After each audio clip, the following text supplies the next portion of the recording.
congratulations on season 2. Thank you.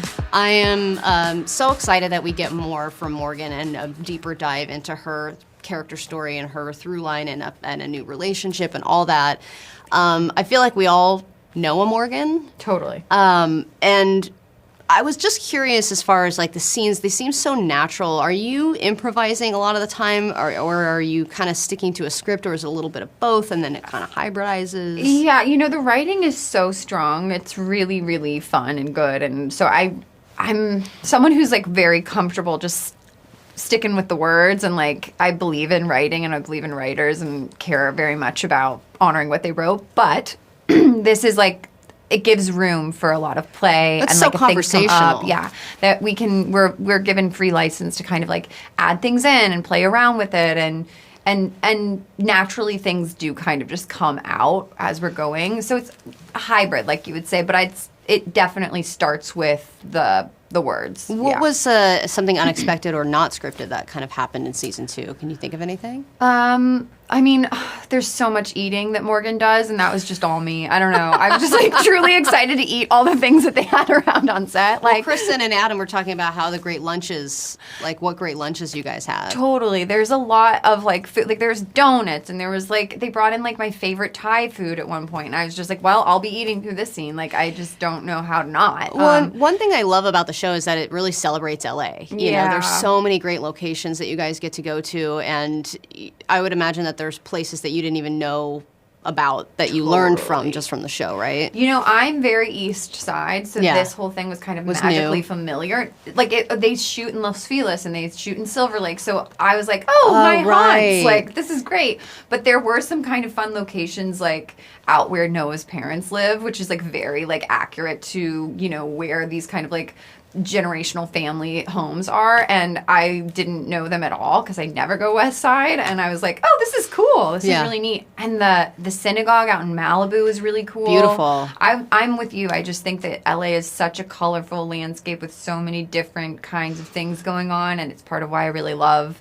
living here. So, and you don't see as many shows filmed here anymore, so it's just so great to see a show so in LA. 100%. And it's just also, I care very much about our crew, and so to bring work back to LA, these like professionals who moved here because they're incredible at their jobs and they wanted to live in Hollywood, the epicenter of film, and then there's not just that much going on. I have to go here. to Canada now. Yeah. Like, all right, Vancouver, here I come. One of the GOAT relationships, right? Obviously, there are many relationships that are covered in this show in general, but the relationship for me between Morgan and Bina was really that scene in the bathroom. Oh, yay! I just wanted to.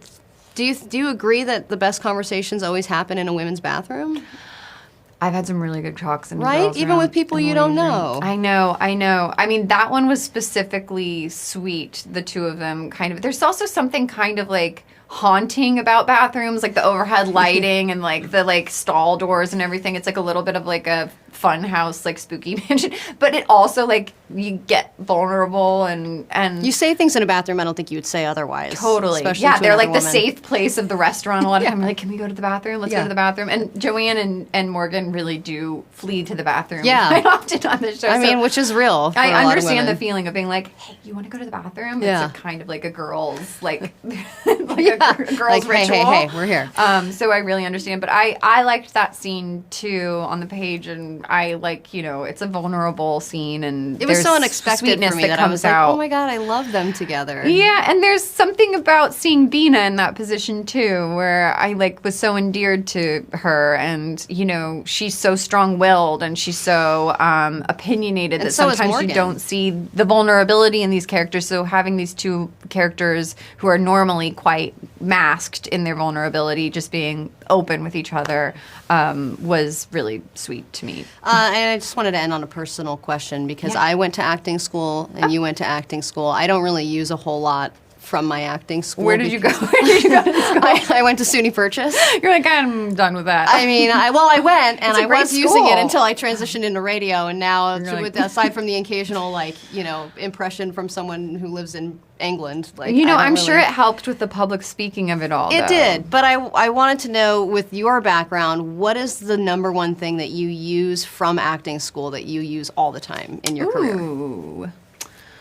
I mean, Listening. I think that was like a huge thing that they hammered home, is like being available to what's actually happening and not having a pre-existing idea of what's going to happen, but like truly trying to just listen to whoever's across from you. That was a big one for me. Right. And I think also just like being brave enough to make bold choices about what your character is after.